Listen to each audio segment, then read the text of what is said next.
aunque todos ustedes ya lo conocen, leeré algunas palabras de su larguísimo currículum. Eduardo se graduó de arqueólogo en la Escuela Nacional de Antropología e Historia y tiene el título de maestro en Ciencias Antropológicas por la UNAM, casa donde también realizó estudios de doctorado. Entre los sitios arqueológicos donde ha excavado destacan Comalcalco, Teotihuacán, Cholula, Tula, Tlatelolco y Tenochtitlan. Por más de 50 años ha sido catedrático en la ENA e impartido numerosos cursillos en universidades mexicanas, francesas, españolas y de los Estados Unidos. Sus publicaciones superan el medio millar entre libros, catálogos, guías de capítulos, artículos, folletos, semblanzas y reseñas. Destacan sus clásicos Muerte a filo de obsidiana, Vida y muerte en el Templo Mayor, Teotihuacán, Los aztecas, Las piedras negadas, La muerte entre los mexicas, Arqueología del México antiguo y Escultura monumental mexica. Sobresalen igualmente en su prolífica carrera más de 1000 conferencias impartidas en México y el extranjero. El impacto planetario de sus aportaciones le han valido honores en prácticamente todos los rincones del mundo. El gobierno francés le otorgó las palmas académicas, la Orden de Caballero de Artes y Letras y la Medalla Nacional al Mérito, una más que a María Félix. En los Estados Unidos ha recibido el doctorado honoris causa de la Universidad de Colorado y la Medalla Henry Nicholson de la Universidad de Harvard, institución esta última que creó recientemente una cátedra que lleva su nombre, todo esto para desgracia de Trump. El profesor Matos Moctezuma también ha sido nombrado miembro honorario del Instituto Arqueológico Alemán y de la Sociedad de Anticuarios de Londres y ha recibido la mención de honor del Congreso Internacional de Americanistas en Viena. Lo más significativo es que Eduardo Matos también es profeta en su tierra, donde ha sido designado profesor emérito de Lina, su casa por casi 6 décadas. Es miembro del Colegio Nacional, la Academia Mexicana de la Historia, la Academia Mexicana de la Lengua y el Seminario de Cultura Mexicana. También ha recibido el Premio Nacional de Ciencias y Artes, el reconocimiento de la Universidad Autónoma Metropolitana, Campus Xochimilco, y el doctorado honoris causa de la UNAM, y obviamente un largo etcétera. Maestro, la palabra es suya. Ese etcétera, te lo hubieras leído todo, hombre. Bueno, pues bienvenidos aquí a esta sede del Colegio Nacional y como comentó Luis Fernando, en efecto propusimos hace ya algún tiempo que era, yo diría casi obligado, el tema de 1519. Quiero decirles que en el seno de nuestras reuniones hubo una discusión enorme que cuál debería ser el título. Finalmente quedó en el que ustedes ya conocen, ¿verdad? 1519 a 500 años, ¿no? Y puntos suspensivos para, también aquí hay un etcétera, para los que quieran agregarle algo más, ¿no? Entonces, el tema obligado era ese. Y yo creo que también el tema obligado para iniciar nuestro cuarto encuentro, pues era tratar algo sobre el momento de la conquista, ¿no? Y entonces me correspondió a mí, como organizador junto con Luis Fernando Lara, pues hablar del tema ya mencionado. Entonces, entrando en materia, quiero comentarles que, bueno, sí sirvió, bueno, que hay que recordar que con antelación habían habido ya algunas llegadas de galeones españoles a las costas de Mesoamérica. Y entonces, recuerdan ustedes lo de Grijalva, de Hernández Portocarrero, en fin, había habido precedentes de estas llegadas. Por lo tanto, ya también se sabía aquí en el centro de México, por parte de Moctezuma, que o que había estos intentos, ¿no? Se le va a avisar a Moctezuma que nuevos galeones están costeando, sobre todo en ese momento, el área de lo que hoy es Veracruz. Ahí tienen ustedes esta imagen, ven al vigía subido encima del árbol, ¿verdad?, percatándose de este hecho para comunicárselo a Moctezuma. Se dice que Moctezuma mucho se apesadumbró, es decir, entró en un momento crítico porque sabía pues que nada bueno se iba a presentar con la llegada de gente extraña a las costas de Veracruz.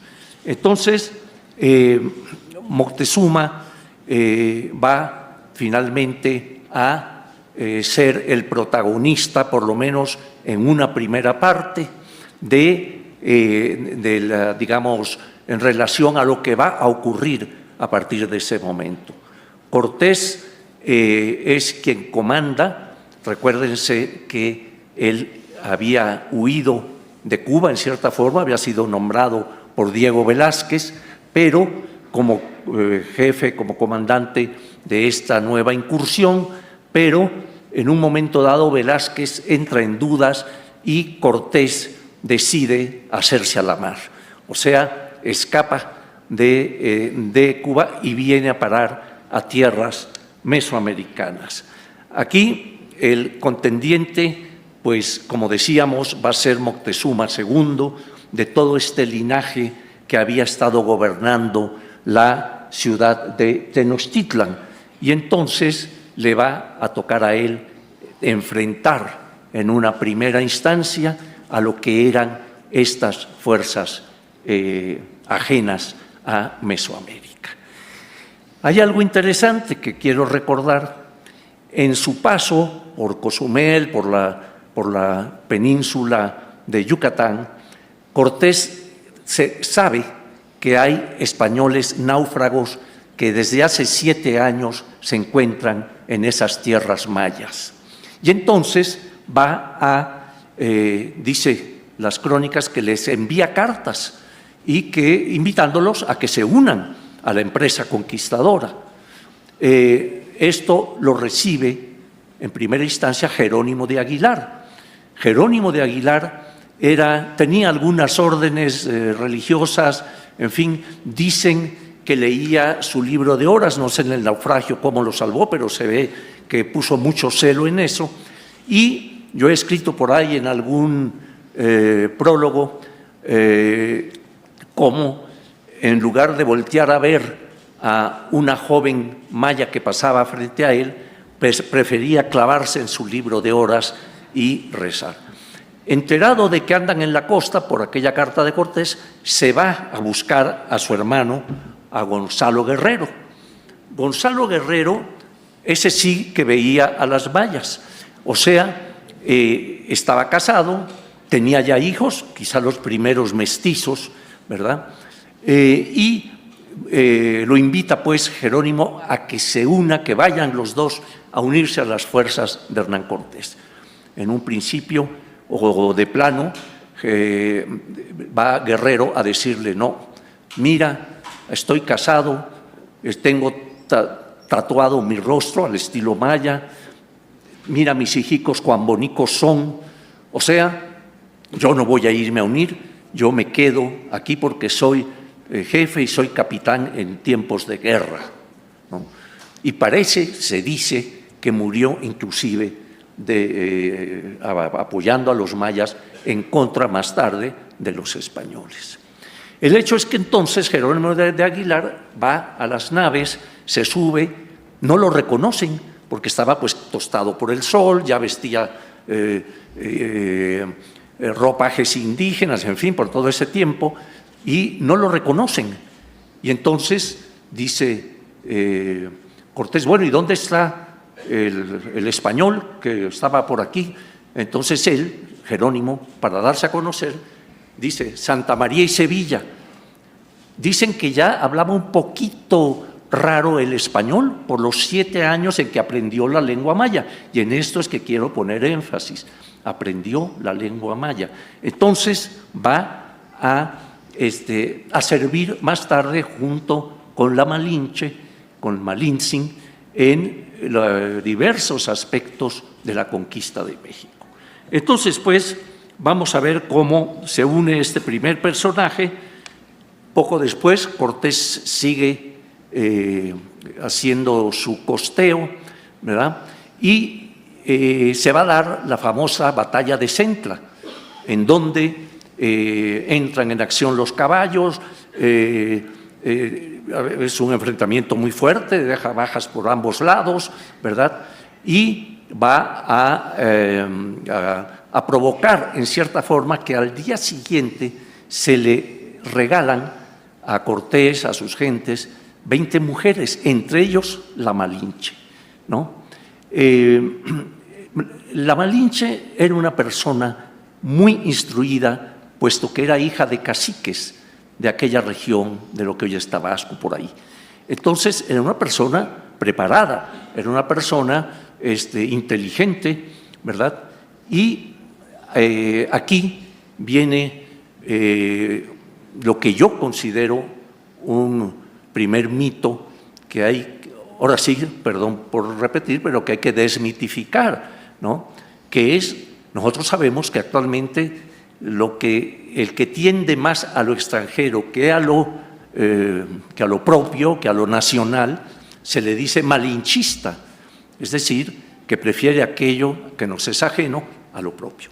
Entonces, ese nombre ha permeado siempre y, sin embargo, considero que la Malinche no fue una traidora.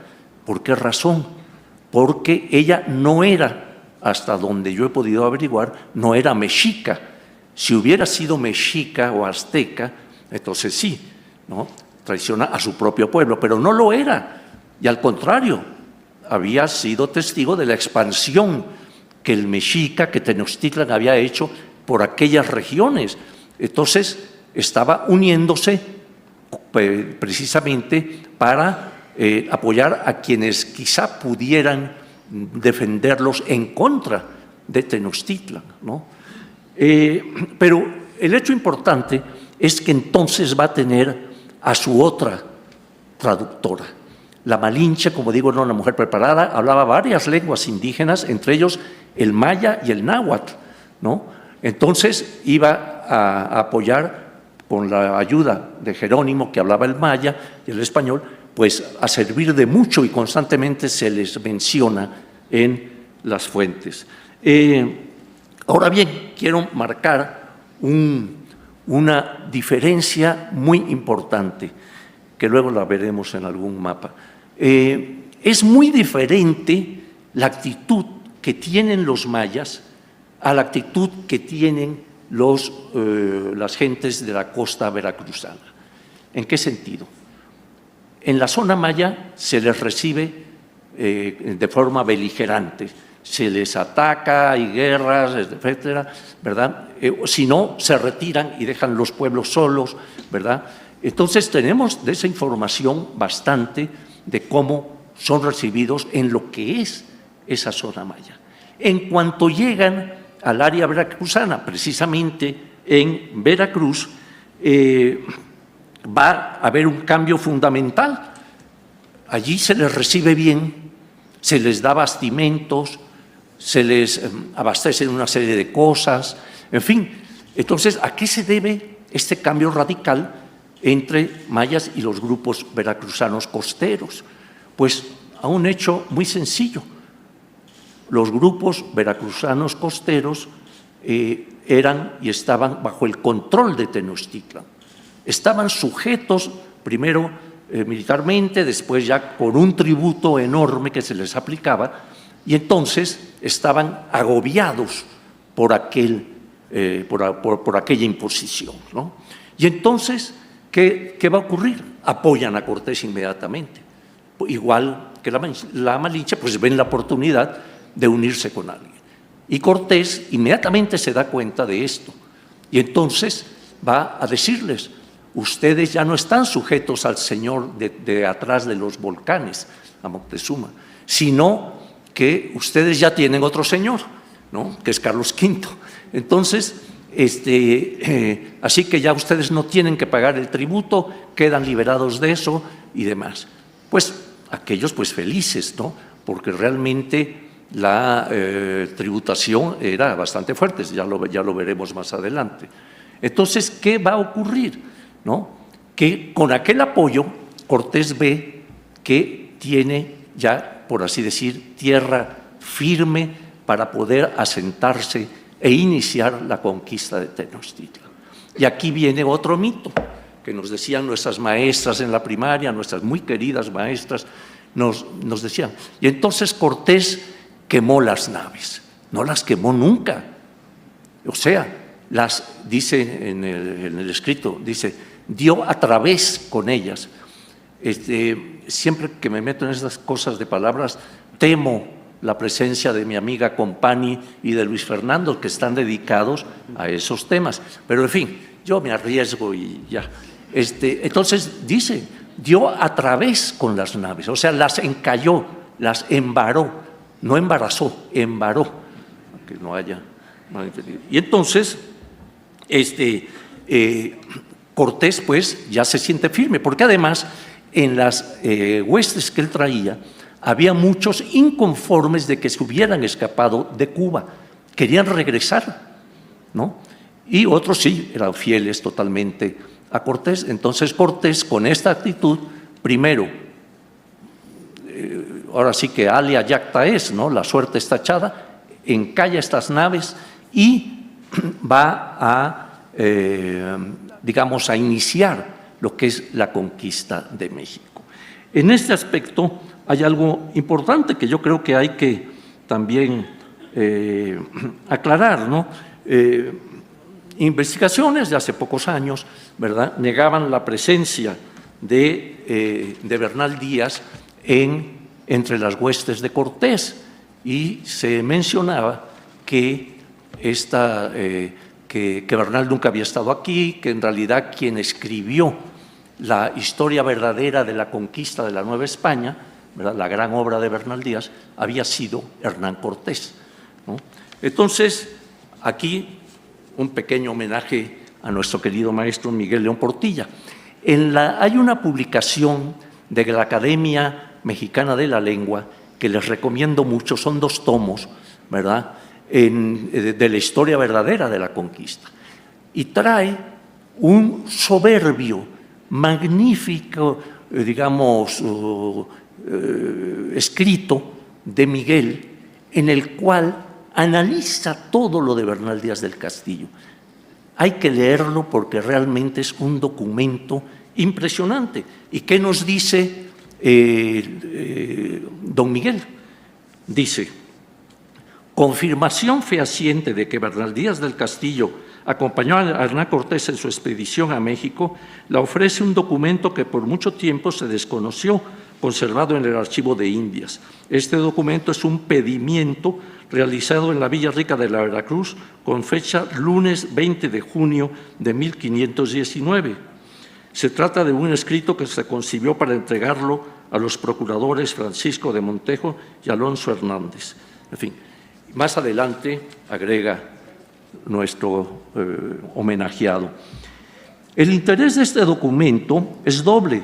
Por una parte, registra las firmas de 314 personas, entre capitanes, soldados y otros más establecidos ya en la Villa Rica de la Veracruz. Por otra parte, es prueba, según ya lo señalé, de que Bernal Díaz del Castillo se encontraba ya entre los hombres de Hernán Cortés en junio de 1519. Y ya para terminar este escrito de Miguel, dice así: precisamente en esta obra, de la que un calenturiento escritor ha tratado de negar su paternidad, recrea Bernal con gran fuerza los acontecimientos que entretejen la secuencia de lo ocurrido en lo que se ha llamado la conquista de México. Y valga decir ya aquí que el estilo literario de Bernal, con sus numerosas descripciones y anécdotas, confiere a su historia carácter inconfundible, por consiguiente, muy distinto de lo que escribieron antes que él Hernán Cortés, Francisco López de Gómara y, en textos bastante breves, Gonzalo de Tapia y Francisco de Aguilar, que habían actuado a las órdenes de Cortés. Bien, pues como ustedes ven, queda claro a través de estos documentos. La primera vez que se dio a conocer, si mal lo recuerdo, fue en 2003 por un investigador. Luego, aquí en México también lo trató Martínez Barax y lo publicó también, el documento. Entonces, bien, aquí vemos otro aspecto al que yo quiero poner énfasis. Moctezuma le envía obsequios, regalos a Cortés. ¿Con qué fin? Con el fin de que se aleje. Así está escrito, que se vaya, que no siga avanzando. Yo he dicho que quizá los primeros 10 minutos Moctezuma pensó que Cortés podría hacer aquel regreso de Quetzalcóatl, ¿no? Pero al 11º minuto yo creo que ya no, porque tenía precisamente esa intención de alejar, ¿no?, al conquistador. Entonces, pues, estos regalos se le envía y yo pienso que Moctezuma ya veía el peligro que se presentaba ante esto. Luego, bueno, ya comenté lo de las naves, ¿verdad? Y allí va a emprender su camino a Tenochtitlan. La historia nos relata todo aquel pasaje, inclusive los 3 meses que las ciudades mexicas de Tenochtitlan y Tlatelolco están siendo asediadas por las huestes españolas y por miles y miles de indígenas enemigos de Tenochtitlan. Entonces, pues, voy a hablar de las posibles causales de que Tenochtitlan y Tlatelolco cayeran en poder de los conquistadores. Yo voy a mencionar 4 causales. Primera, las psicológicas, las que yo he llamado económicas, las militares y las de salud, las enfermedades. Empecemos con las psicológicas. ¿Cuál era la característica que revestían los dos bandos desde el punto de vista psicológico? El mexica, el bando mexica, con su Tlatoani, con Moctezuma, estaban en cierta forma agobiados por una serie de presagios que se habían venido dando. Algunos de ellos quizá sí se dieron, pero hay otros que ya eran producto, pienso yo, de la cuestión colectiva de ese momento, de esa pesadumbre de que habían llegado estas gentes o cosas por el estilo, ¿no? Estos presagios, por ejemplo, ya se me olvidaron las láminas, espérenme. Bueno, aquí está lo de la firma de Bernal Díaz en el documento de 1519, ¿no? Ahí pueden verlo en el recuadro, allí vienen las firmas de los 314 miembros de las huestes de Cortés. Aquí tenemos el primer, uno de los presagios, que era precisamente la aparición de un cometa. Mi amigo Painberg va a estar feliz con esto, astrónomo. Ahí vemos a Moctezuma, mi abuelito, subido en el palacio, observando este elemento, que se dice en las crónicas, por ejemplo, las menciona Sagún, las menciona también Diego Muñoz Camargo, en fin. Eran 7, 8 presagios, entre ellos pues el del cometa. Y tengo entendida que la astronomía actual puede predecir, yendo hacia atrás y hacia adelante, cuáles son los momentos en que aparecieron o en que van a aparecer los cometas, porque ya tienen calculado todo eso, ¿no? Entonces, esto causó, imagínense, pues una sensación tremenda ver estas cosas. Por otro lado, se dice que se incendió un templo sin haber razón, las aguas del lago se pusieron turbulentas, aparecieron personajes de 2 cabezas, como el que ven abajo, y en otro caso también una especie de grulla que traía como espejo en la cabeza y en la cual se veía avanzar a las huestes españolas, ¿no? Entonces, todos estos presagios, entre los que sí ocurrieron, los que no ocurrieron, que fueron una invención popular, pero que tienen un valor, ¿verdad? Se une también el de La Llorona, el famoso relato con el que nuestras abuelitas nos asustaban, pues era el de La Llorona. Niño, si no te portas bien, va a venir la Llorona, ¿no? Una mujer de pelos largos, etcétera. Llorona que aparece que salía en las noches, ¿verdad?, con una serie de características, etcétera, gritando que su pueblo ya se iba a terminar, ¡ay, mis hijos!, etcétera, etcétera, ¿no?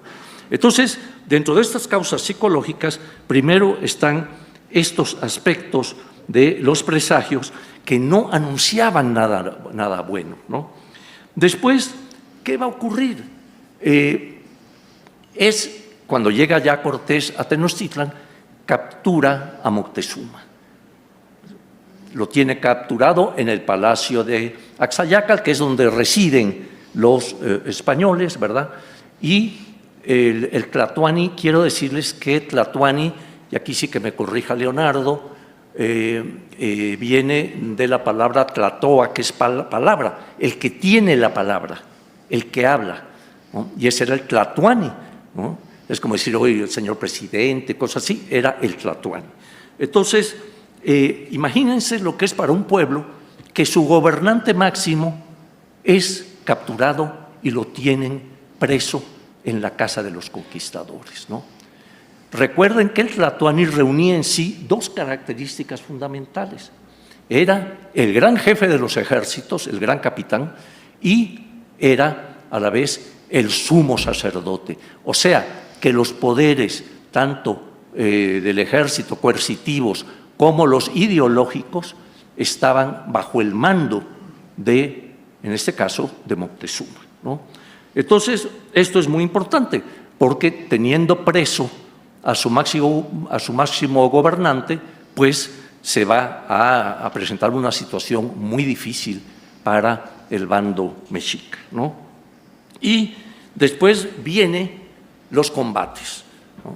Recuerden cómo se levantan a raíz de la matanza del Templo Mayor, etcétera, etcétera. Se levantan los mexicas en plan guerrero, atacan el palacio de Axayácal, el asedio es tremendo, muy fuerte, y entonces va a ocurrir algo interesante. Al estar preso Moctezuma, se nombra a otro Tlatoani, a Cuitláhuac. Entonces, ahora sí, como los papas, ¿no? El papa que se retiró y el papa actual, pues ahí están los dos. Pero aquí, Moctezuma, como vemos en este códice Moctezuma, vemos como un español en la azotea del palacio de Axayácal tiene sujeto a Moctezuma por el cuello, ¿verdad? Tiene su símbolo en la cabeza de Tlatoani y se asoma para calmar al pueblo. No lo logra. Es recibido, le arrojan piedras, varas, etcétera, etcétera, ¿verdad? El hecho es que no va a convencer. Entonces lo retiran. La versión española de varias fuentes dice que de una pedrada, que queda malherido, a los poco tiempo muere, etcétera. Las crónicas indígenas dicen que lo mataron los españoles, ¿no? Entonces, ya saben, estos magnicidios que siempre quedan en la oscuridad, no se sabe por fin quién fue. Yo pienso que fueron los españoles por una razón, porque Moctezuma, al haber fracasado en su intento de calmar los ímpetus de sus gentes, simple y sencillamente ya no les servía, ya era un estorbo. Él y el regente de Tlatelolco, ¿no? Es decir, estos señores no nos sirven ya, porque además ya hay otro jefe que es Cuitláhuac, ¿no? Y entonces se le achaca a Alvarado, ¿verdad?, que él fue el que mató. Finalmente, el cuerpo es arrojado, como pueden ver en esta lámina, es arrojado a un canal, a un lugar ahí, y Moctezuma finalmente pues va a desaparecer de la historia. Pero dentro de estos combates, claro, viene la segunda pérdida, no solo han perdido ya a su Tlatoani, sino que ahora van a perder al otro Tlatoani, a Cuitláhuac. En esta lámina pueden ustedes ver muy bien a Moctezuma con su símbolo, ¿verdad?, en el atado mortuorio, el bulto mortuorio, y abajo Cuitláhuac, lleno de viruelas. Es decir, va a morir por las viruelas al poco tiempo de haber asumido el mando. Entonces, imagínense ustedes un ejército que pierde a sus máximos generales, ¿no? Primero a Moctezuma, segundo a Cuitláhuac allí y demás. Entonces, tienen que nombrar un tercer Tlatoani que va a ser Cuauhtémoc. Esto es muy interesante porque vemos pues cómo al perder el mando de sus gentes y demás, debe haber sido un golpe muy fuerte para los mexicas. Entonces creo que en general eran todas estas situaciones desfavorables, ¿verdad?, negativas que se veían en este grupo. En cambio, el bando español estaba, en primer lugar, no había perdido prácticamente hasta ese momento a sus capitanes. Estaba Cortés, estaba Olid, Sandoval, ¿verdad? O sea, todos ellos estaban allí presentes y sin pérdida alguna. Y además venían imbuidos de un interés por, digamos, un tanto aventurero, de ganar prebendas ante la corona con sus acciones, ¿no? Entonces van a acudir precisamente al elemento militar, a la guerra, para lograr tierras para la corona, salvar almas también, ¿verdad?, y conseguir oro, que era otra de los elementos que les interesaba, ¿no? David Bradding, británico, ha escrito precisamente sobre este tema muy, muy interesante, ¿no? Entonces, pues, estas razones les daba un ímpetu diferente que el mexica. O sea, ellos venían a atacar, el mexica estaba a la defensiva, ¿no? Y entonces, pues, tenían allí, entre todos ellos, una actitud positiva, ¿verdad?, por lograr todas estas cosas.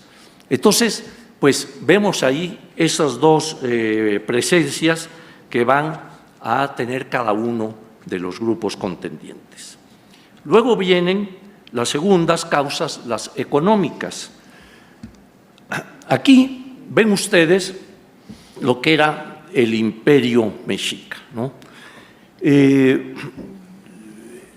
un momento dado, el mexica va a conquistar, como ven, buena parte del centro de México, partes de las costas, e inclusive llega a tener incursión hasta el Soconusco.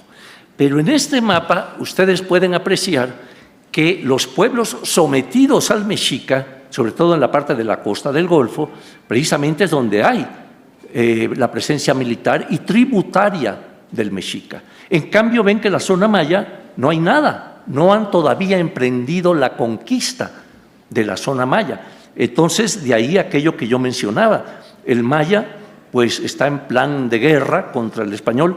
En cambio, la parte costeña de lo que es Veracruz está en plan a favor del conquistador, porque ven ahí claramente una manera de liberarse de ese yugo mexica.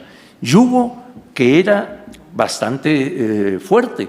Se les imponía, según la región, se les imponía una serie de entregas, se dice que cada 80 días, de productos y otros elementos, ¿no? Entonces, ahí está. Vean ustedes, esto es del Códice Mendocino, pero también está la matrícula de tributos, es otro documento en el que se da la presencia por cada una de las regiones conquistadas por el mexica y los productos que deben entregar al centro, a Tenochtitlan, ¿no? Ahí tienen ustedes, escogí estas dos, pero ahí tienen ustedes sartas de collares, ¿verdad?, de piedras verdes, plumas, por ejemplo, también pieles de animales, en fin, una cantidad de elementos impresionantes. En la otra lámina también pueden apreciar trajes de guerreros, escudos, cargas de frijol, de maíz, en fin, que eran, y según la región, como digo, pues entregaban otras cosas. Podían ser también, digamos, de las costas. En Templo Mayor hemos encontrado una serie de presencia costeña impresionante. O sea, una cantidad de productos, desde conchas, peces, animales en general, ¿verdad?, que venían del área tropical de la costa, hasta cocodrilos se han encontrado. Leonardo hace poco me llevó precisamente a ver una de las ofrendas, ¿no?, aquí, a un lado, a 100 metros, en que estaba apareciendo una serie de estrellas marinas, cosa que no habíamos detectado antes, porque claro, se están deshaciendo, va quedando una pequeña resto, ¿verdad? Y ellos lo encontraron.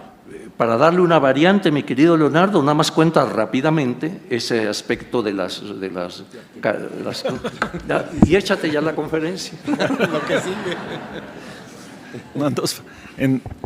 Sí, bueno, sí. En dos palabras, sí hemos encontrado en fechas muy recientes, y gracias al equipo del doctor Francisco Solís de Ciencias del Mar y Limnología de la UNAM, gracias a todo este equipo hemos podido identificar 7 especies diferentes de estrellas de mar en las ofrendas del Templo Mayor. Imagínense, a 500 kilómetros de la costa, casi todas estas especies, 6 de ellas del Océano Pacífico.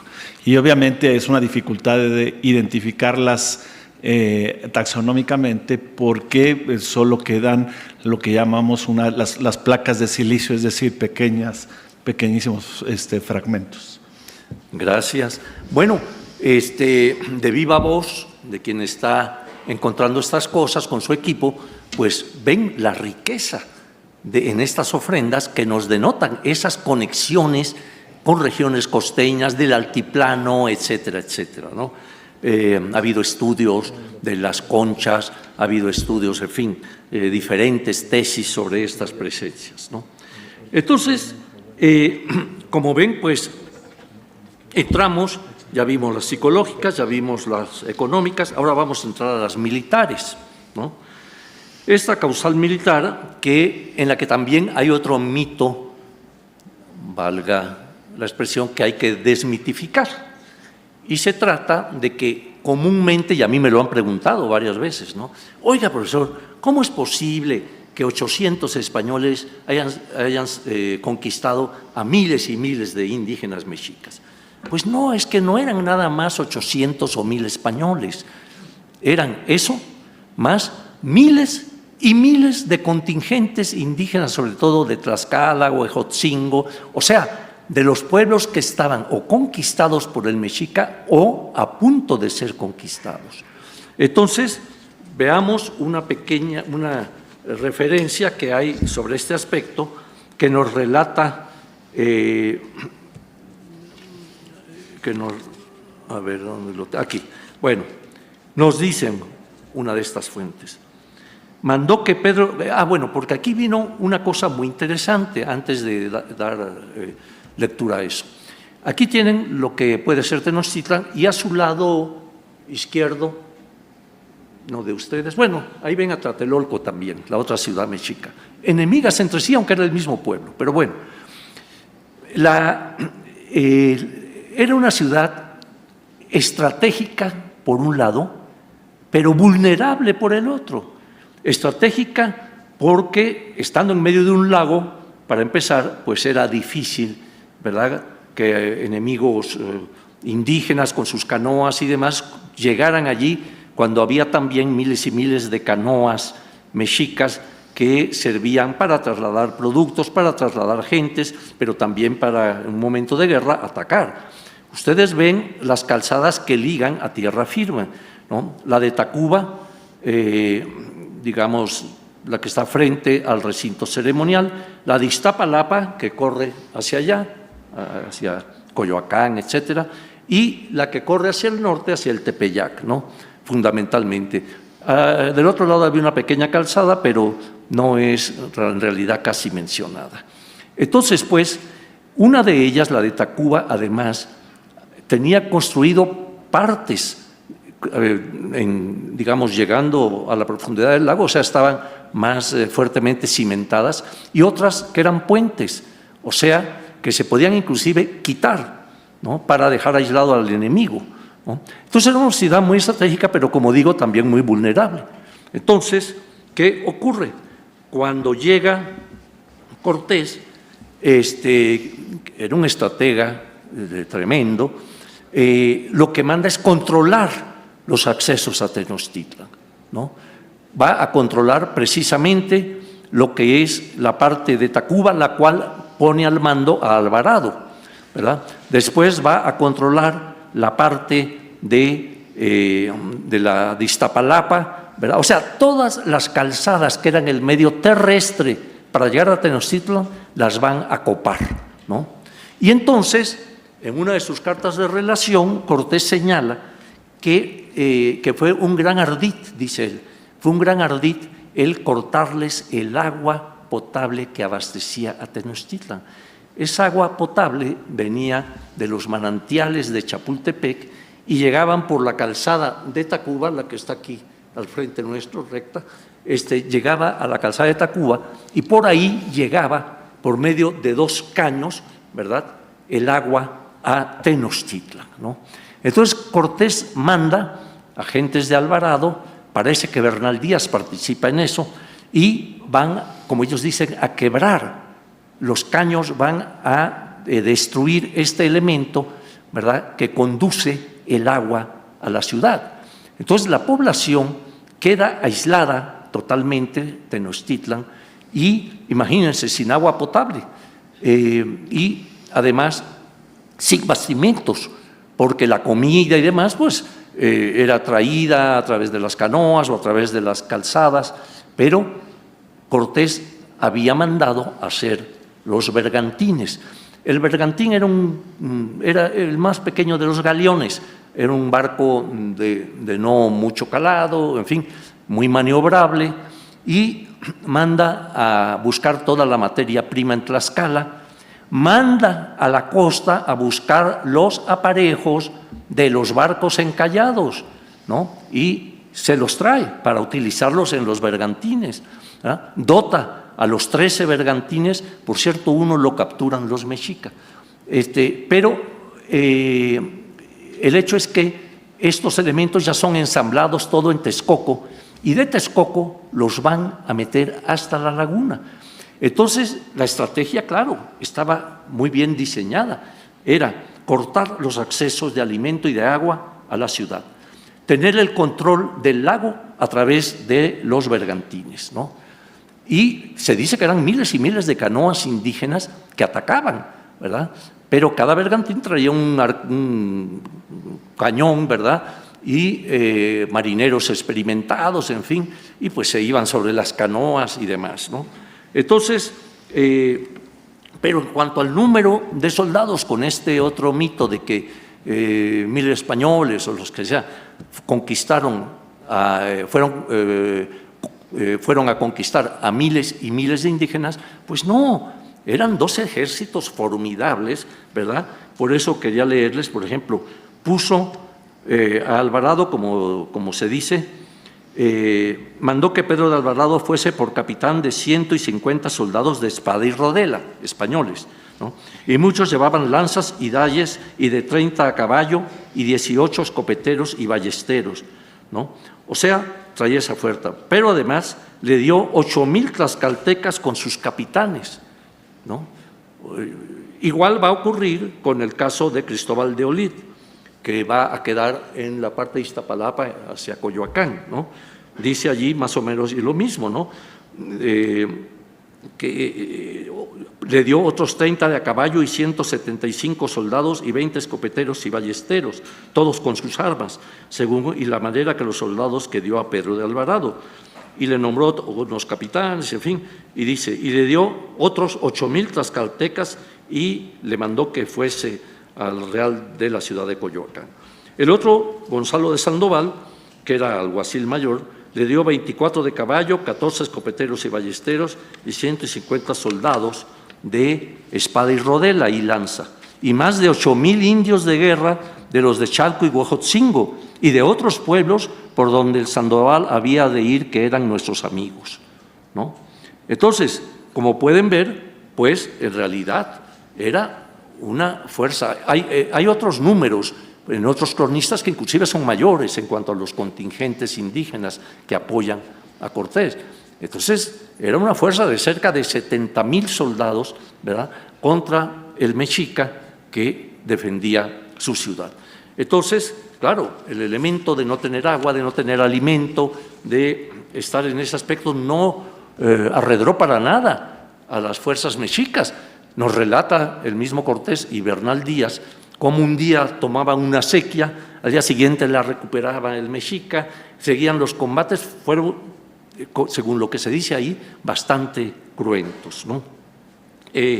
Entonces, pues, tenemos allí ya el aspecto también estratégico desde este punto de vista, pero había otros más dentro de este rubro, ¿no? Ahí tienen, en las cartas de relación, se habla de 67,000 muertos en combate, 50,000 por hambre, ¿no? 100,000 en la historia de la conquista de México de Gómara. No hay que creerle mucho, Bernal Díaz mismo no le creyó mucho, por eso escribió su historia verdadera, así la llamó, en lugar un poquito de la de Gómara, ¿no? Pero también vemos aquí los armamentos, el armamento español con ballestas, ¿verdad?, cañones, pocos, no, tampoco, ya leyeron ustedes, oyeron cuántos escopeteros, ballesteros se le asignaba a cada grupo, ¿no? Los caballos, que ahí vemos, claro está, espadas y demás. Ahí abajo ven una ballesta y luego un peto de metal, que por cierto este peto está en el castillo de Chapultepec y dice, aquí en una parte dice Alvarado. Entonces sospecha que pudo haber sido de el Tonatiuh, como se le llamaba, Alvarado. Y arriba, pues una defensa para caballo, ¿no? O sea, que tenían, claro, un buen arsenal y con pólvora, etcétera, que se habían encargado mucho de recabar en Cuba, ¿no? Pólvora, todo esto, ¿no? Luego, los armamentos indígenas. El mexica, aquí vemos, con lanza, con escudos, con las macanas estas que eran también un arma fuerte, la que ven arriba con unas cositas salientes, es una madera, un palo, encajadas con obsidiana. Y esto era un arma tremenda, la obsidiana corta, tiene un filo, es un vidrio volcánico y tiene un filo tremendo, ¿no? También ven ahí macanas, ven arco y flecha, los dardos y algo que era un arma también muy fuerte, la que está abajo con una piedra, que eran los de la onda, las ondas, ¿no?, que aventaban esto y era tremendo. Bueno, el carcaj indígena, que ahí lo ven con sus dos flechitas adentro, en fin, era el lanzadardos, que también aventaba un dardo con mucha fuerza, ¿no? En fin, y también traían, claro, partes de corazas los españoles, partes de acolchonados hechos también de algodón y demás, para protección de los mexicas. En fin, que estaban ahí. Vamos a llegar ya a…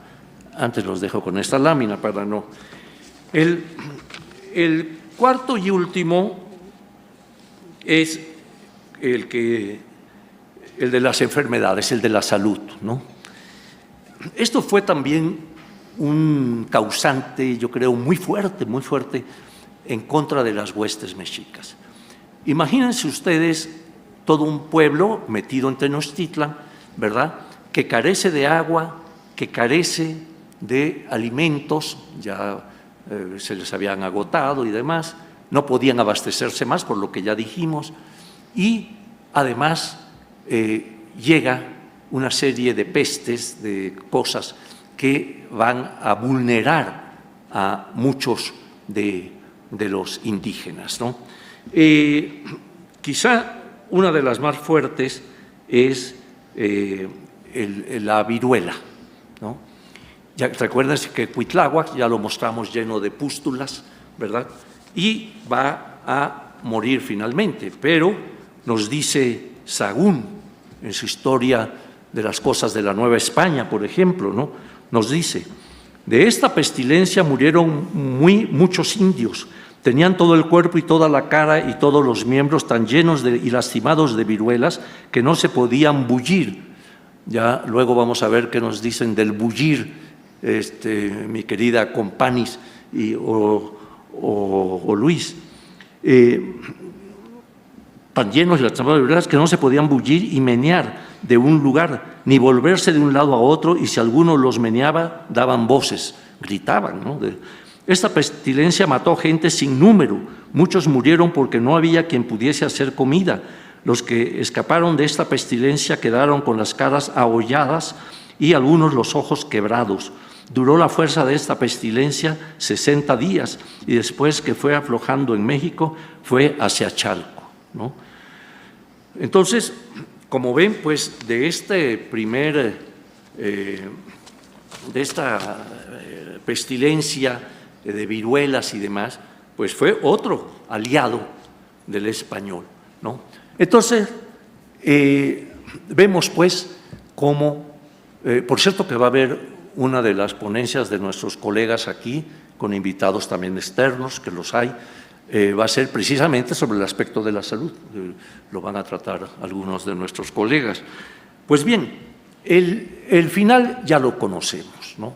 El final va a ser que el 13 de agosto de 1521 cae el último reducto que fue Tlatelolco en poder de Hernán Cortés. Los mexicas estaban, como ustedes ven, estaban atacando los españoles primeramente la parte de Tenochtitlan. Los mexicas empiezan a irse hacia Tlatelolco, ¿verdad? Y entonces, pues, allí va a ser el último momento de la defensa. Y entonces, recordemos este aspecto que siempre me gusta hablar de él porque es muy interesante. Recuerden que es capturado Cuauhtémoc por Holguín, que iba en su canoa, ¿no? Lo capturan y lo llevan frente al capitán español. Cuauhtémoc, como Tlatoani, el que tiene el poder del habla, se dirige, va directamente hacia el capitán español y le dice: he hecho todo lo posible en defensa de mi ciudad y ya no puedo más. Por lo tanto, me traen ante tu persona con prisionero. Por tanto, toma el puñal que tienes en el cinto y mátame luego con él. Moctezuma se lo van traduciendo, ahorita explicamos eso, y pues le dice que no, lo abraza, etcétera, y vamos a ver qué ocurría. En la triangulación de lenguas, Cuauhtémoc hablaba en náhuatl, la Malinche, que hablaba náhuatl y maya, lo traduce a Jerónimo, Jerónimo, que habla el maya y el español, se lo traduce a Cortés. En esa triangulación se pierde, obviamente, el verdadero sentido, a mi juicio, de lo que quería decir Cuauhtémoc. Cuauhtémoc no quería decir nada más: oye, toma lo que tienes en el cinto y mátame. Lo que está señalando es: toma el cuchillo, el puñal que tienes en el cinto y sacrifícame luego con él. Sacrifícame es muy diferente. Es lo que tenía que hacer un guerrero que era capturado en combate o muerto en combate, ¿verdad? Pero si era capturado, era llevado para ser sacrificado a los dioses. Y el guerrero muerto, el mexica muerto, acompañaba al sol desde el orto hasta el mediodía, dando cantos guerreros, etcétera, ¿no? Acompañando a Huitzilopochtli, el sol, el colibrí. Entonces, ¿qué es lo que está pidiendo Cuauhtémoc? Está pidiendo la muerte que le corresponde como guerrero, como jefe del ejército mexica, ¿no? Sacrifícame para que cumpla mi ciclo como guerrero. Y Cortés lo perdona. Entonces ahí ya viene el desajuste total, ¿no? Es decir, no hay entendimiento, no, es decir, y Cuauhtémoc finalmente va a ser asesinado allá por las regreso de las Cibueras, ¿verdad? Le hacen un juicio sumario ahí que lamenta Bernal Díaz, ¿eh? Bernal Díaz dice que matan a este señor que ellos estimaban mucho, que en fin. Bueno, el hecho es que esa triangulación pues se va a ir dando, ¿verdad? Y pues ahí vamos a tener en Tlatelolco el lugar de la última resistencia. Para ya no atormentarlos más, voy nada más a finalizar con estas palabras. Es un escrito en náhuatl que está en París y que el padre Ángel María Garibay, maestro de Miguel León Portilla, tradujo al español. Y entonces, en una parte final de este relato que nos dice, desde la llegada de los españoles, empiezan a relatar hasta el final de la conquista, ¿no? Es un documento precioso que se le llama el Anónimo de Tlatelolco, está escrito por un indígena de Tlatelolco, ¿verdad? Realza ahí mucho el papel de los tlatelolcas, en cambio al mexica medio que lo… ¿Se acuerdan que estaban peleados pese a ser el mismo pueblo? Pero en este Anónimo de Tlatelolco o relato de la conquista, ¿verdad? Vemos precisamente lo que fue el final de este encuentro, ¿no? Y dice así: fue cuando quedó vencido el Tlatelolca, el gran tigre, el gran águila, el gran guerrero. Con esto dio su final conclusión la batalla. Poquito parrafitos después dice: y todo esto pasó con nosotros lo vimos, nosotros lo admiramos. Con esta lamentosa y triste suerte nos vimos angustiados.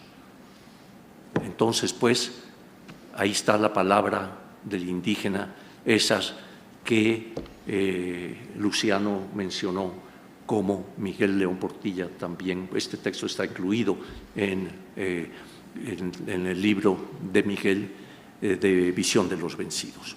Pues con esto concluyo, espero no haberlos atormentado y muchas gracias.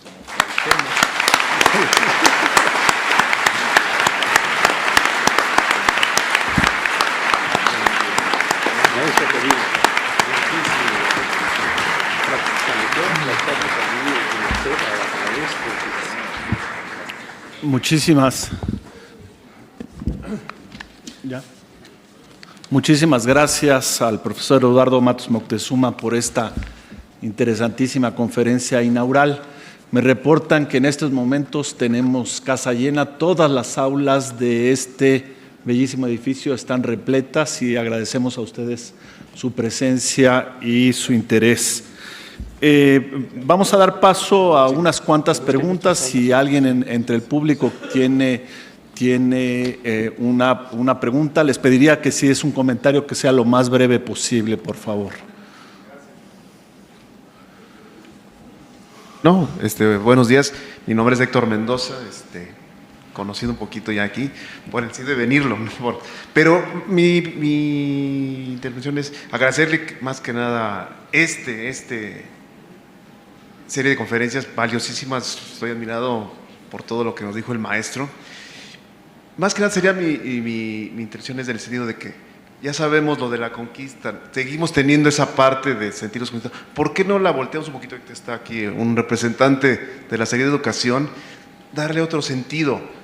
El maestro nos acaba de decir cómo fue la conquista, pero esa resistencia duró 75, 90 días, o sea, que tardó en caer la ciudad, o sea, no fue totalmente avasallada, sino que hubo resistencia. ¿Por qué no enfocarnos en esa parte de que nuestra raza, o sea, se resistió a eso? O sea, siempre creo que tenemos o cargamos con esa idea de que somos de pueblo conquistado, ¿no? O sea, nosotros tardamos, tardaron en serlo. O sea, darle ese valor, pues, o sea, no fue una derrota, a pesar de la diferencia de ejércitos en cantidades, tuvo un proceso para caer, ¿no? Y aunque no se sabe si en realidad fue atrapado, lo que sea, en Cuauhtémoc, nada más nos dice que fue, y no sabemos qué pasó. Él salía, ¿para qué? No lo sabemos. Y él se presenta ante Cortes y dice eso: mátame. O sea, su rendición no fue total ni parcial. O sea, él siempre defendió su pueblo, todo eso. Muchas gracias. Bueno, pues en lo que ha comentado hay aspectos que sí se saben, que usted en su relato ha puesto así, como que hay duda, por ejemplo, cuando capturan a Cortés, a Cuauhtémoc, ¿no?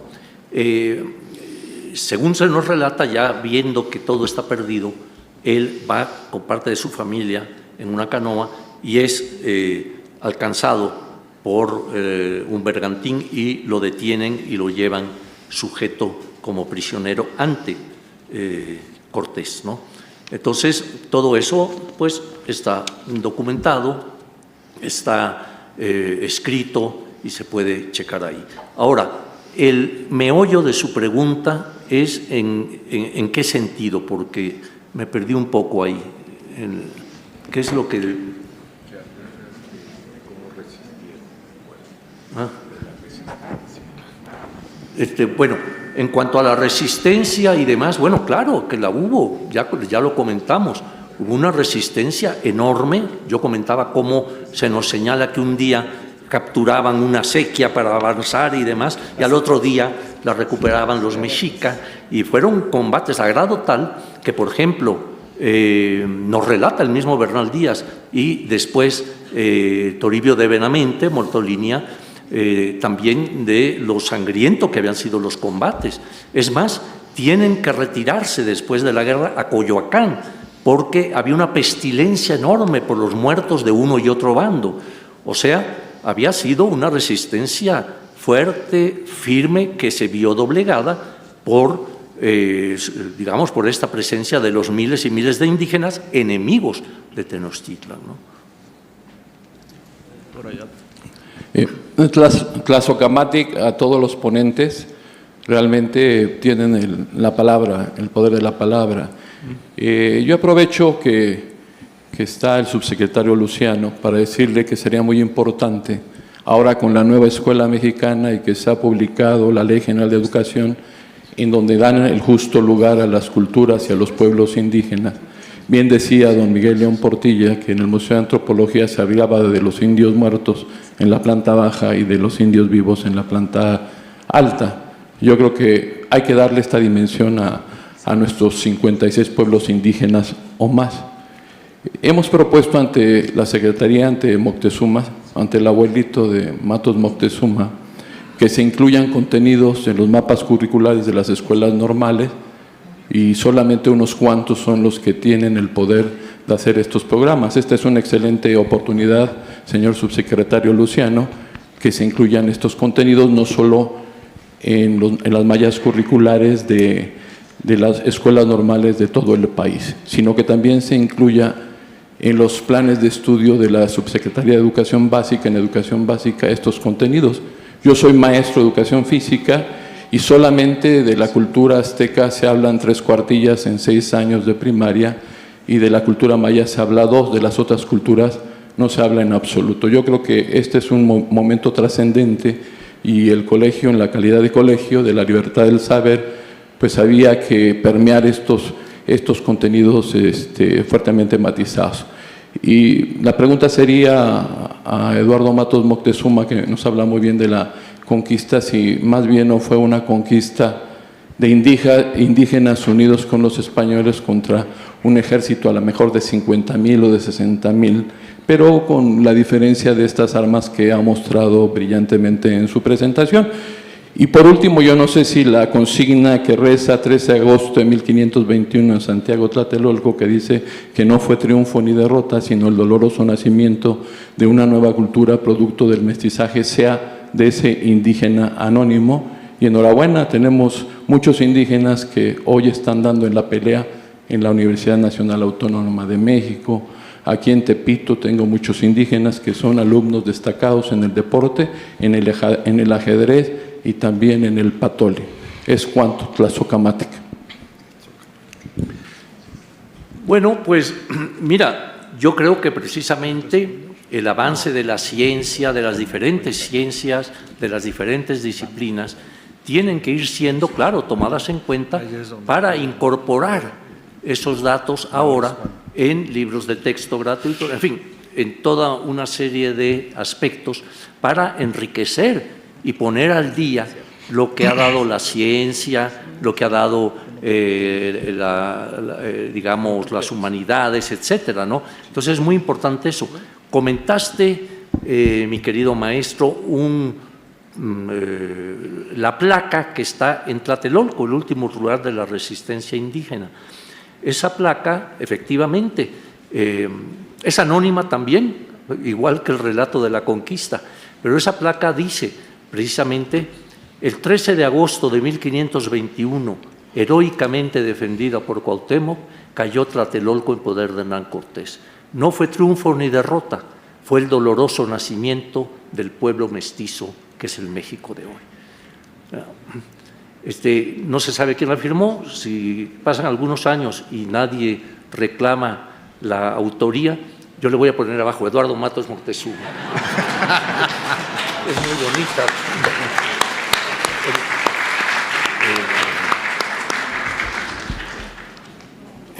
Quizá en este sentido que nos pedía, solo quiero decir que ahora es cuando, ahora hay que entrarle precisamente a la construcción de la nueva escuela mexicana. Precisamente reconoce, y uno de nuestros puntos de partida es la diversidad y el recoger precisamente esta enorme riqueza que es nuestro México diverso. Por allá. Nos queda... Hola, buenos días, muchas gracias y felicitarlos como siempre por sus grandes conocimientos. A todos los ponentes, es maravilloso en nuestro país tener personalidades que nos brindan su gran conocimiento. Yo pienso que pues ya somos lo que somos, mestizos o lo que sea, pero ya hay que superar esa cuestión que si la conquista y todo eso. Entonces, pienso que pues seguir hacia adelante y enseñar a nuestros alumnos, a las personas, a los jóvenes que vienen detrás de nosotros, que hay que superar ya esa cuestión de que si somos mestizos o españoles o indígenas, o sea, eso ya quedó en el pasado. Ahora lo importante es construir una educación así con valores y estar orgullosos de lo que somos realmente. Entonces mi pregunta es, la Malintzin, ¿de dónde es? Disculpe, es la duda que yo tengo. Yo no recuerdo el pueblo de Tabasco. Bueno, sí, ella no era mexica, como yo lo comenté, era de un pueblo de lo que hoy es Tabasco, por ahí más o menos, ¿no? Pero ella, inclusive, parece ser que era hija de caciques de ese pueblo y demás, y pues tuvo esa presencia en la conquista de México. No recuerdo ahorita el nombre del pueblo. ¿Cuál? Jonuta. No. Hombre, están perdidos, que Olutan. Era otro. Por allá. Sí, exacto.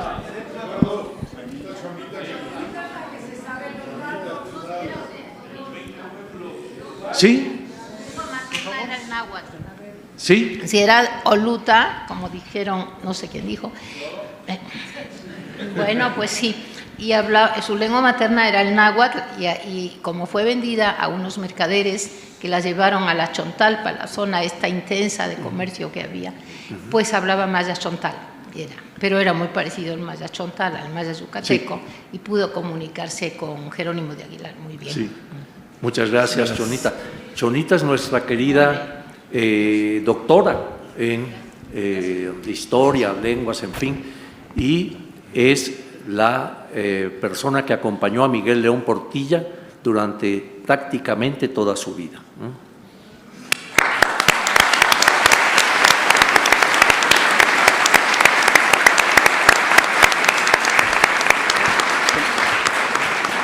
Ahora, sí, pasamos perdón, no, como tenemos... Sí, pasamos a la última pregunta, si te parece. No, pero esta es la mía, la que yo quiero hacer. Pues quiero. No, yo quiero preguntarle, por ejemplo, a la doctora Compani, a Chonita misma, a Luis Fernando, por ejemplo, todo este bagaje de palabras de los taínos o de los que traían, por ejemplo, cuando leemos jicotea, pues es la tortuga, ¿no? Pero algunos preguntan, ¿qué es jicotea? ¿No? Sí, o sea, traían un bagaje de las Antillas que van a aplicar en México, ¿no? Sí. Entonces, además, no sé, creo que ustedes en su conferencia algo van a hablar de esto, no lo sé. Bueno, en parte sí, lo que se ve en la documentación muy temprana, escrita ya en México y en las propias cartas de Cortés, escritas a lo largo de unos 30 años aproximadamente, pero en la documentación muy temprana ya usaban canoa. Canoa es una palabra del Caribe. Usaban ají, que es el equivalente al chile, o sea, el mundo de los pimientos es americano, es una relexificación, aunque pimiento sea una palabra latina, ají es de la zona Caribe, y luego se impuso chile para ciertas zonas americanas y en otras queda todavía ají, o sea, ambas son indigenismos, pero chile es del náhuatl. Los españoles traían un bagaje de lengua taína y de lengua caribes porque el viaje era quedarse en Cuba durante muchos años, muchas veces. Ese es el caso de Hernán Cortés. Y Hernán Cortés se casó con doña Catalina y estuvo en Cuba casado, y el juicio de residencia que le hicieron a Hernán Cortés sale a relucir si mató o no a Catalina Juárez, y salen una cantidad impresionante de indigenismos. Cuando digo impresionante es que se puede constatar unos 30 indigenismos: huracán, canoa, hamaca, ají. Era de la vida cotidiana de ellos, y se enriquece mucho más la lengua cuando llega a tierra firme, con náhuatl y también con lenguas que se hablaban en Centroamérica, con maya. Lo que llaman tierra firme o Castilla, la firme es Panamá, que también era un camino.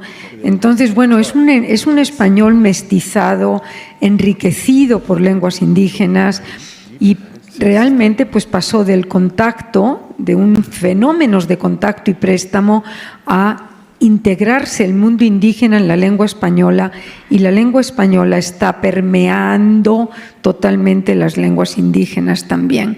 Es recíproco, es un enriquecimiento y complejo que analizaremos el miércoles. Sí, gracias. Bueno, pues Pues ya, ¿no? muchísimas gracias.